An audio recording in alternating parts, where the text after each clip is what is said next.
This is your WGBW Daily News Roundup for the Talk of Green Bay, 97.9 FM and 1590 AM.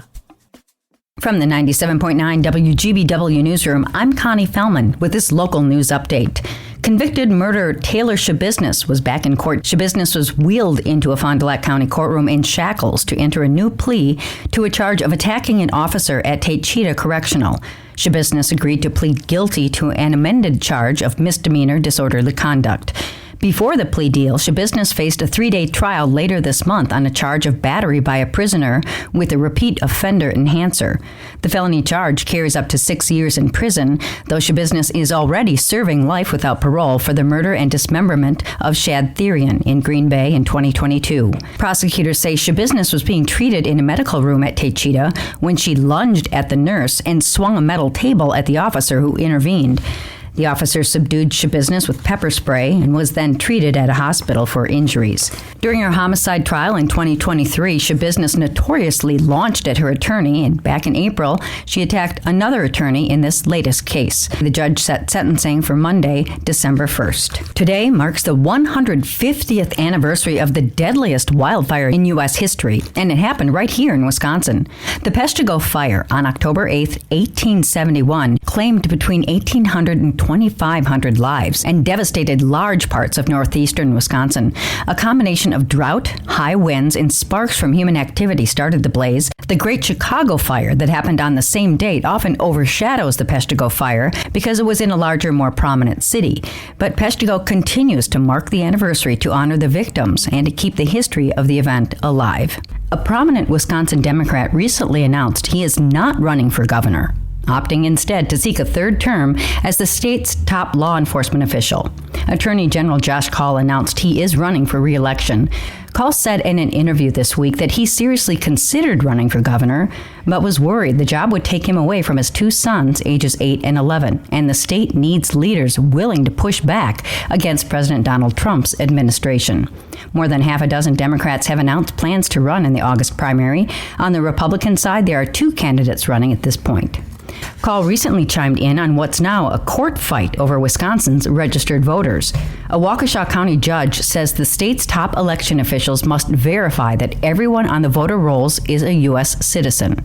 According to reporting from the State Journal, it all started with a case brought by 2 voters represented by a conservative law firm. These voters filed a lawsuit claiming Wisconsin should require proof of citizenship for people to cast a ballot, and the judge agreed, ordering the state to verify all voters are citizens by the next election in February. But then the Department of Justice has filed an appeal, asking for the order to be put on hold. Attorney General Josh Kaul says implementing this new check would, quote, require a massive overhaul of Wisconsin voter registration statute, unquote. He also argues that the judge's order creates a new voter requirement that's not in state law. Voter ID laws in Wisconsin already require a state ID to vote, and only U.S. citizens and people in the country legally can get a state ID. The judge agreed to postpone part of his order, the part that would have paused voter registration statewide. He set a court date for October 31st. Another Democrat is looking to take on Tony Weed in the 8th Congressional District. Benjamin Ben Habel says he joined the race to represent those who are underrepresented. Habel, 41, is a former engineer who lives in Burnhamwood. Habel describes himself as a young, disabled, gender-fluid person. In addition to diversity, Habel also thinks universal health care is needed in the U.S., but he says the most pressing issue in the 8th Congressional District is the apathy of young voters. Habel faces opposition in the Democratic Party from Appleton businessman Mark Scheffler and Rick Crossan, a former Green Bay Area Public School District board member who announced their campaigns in August. The winner of the Democratic primary on August 11th will face 8th incumbent Tony Weed. 3 decades after his death, the beloved bushy-haired, soft-spoken painter Bob Ross is still helping the network that brought him into American homes. 30 original Bob Ross paintings will soon be up for auction to help support public television stations suffering from cuts in federal funding. Led by President Donald Trump, Congress has eliminated $1.1 billion allocated to public broadcasting.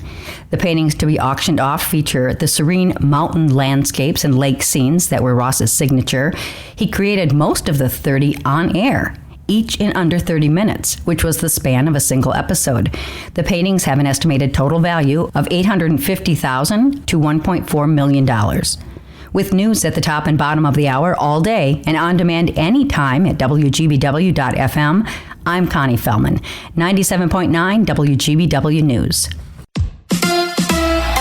The Crew lose again to the Cubs. Hi, I'm Mike Clemens with sports, baseball, the NLDS. There will be a Game 5 tomorrow night in Milwaukee. The Brewers shut out by the Cubs, 6-0 at Wrigley Field. Freddie Peralta surrendered a 3-run home run in the bottom of the first to Chicago's Ian Happ. Pat Murphy. The first inning is always the toughest for a pitcher, especially in environments like this and big games.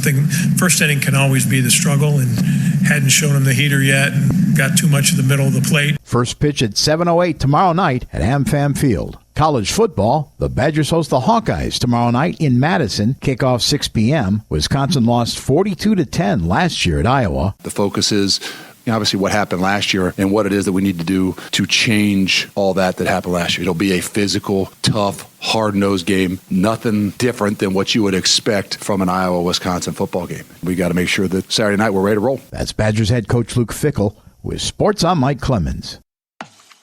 That's your WGBW Daily News Roundup from Civic Media. Subscribe to this podcast on Spotify, Apple, or wherever you find your podcasts. Find more news at WGBW.FM.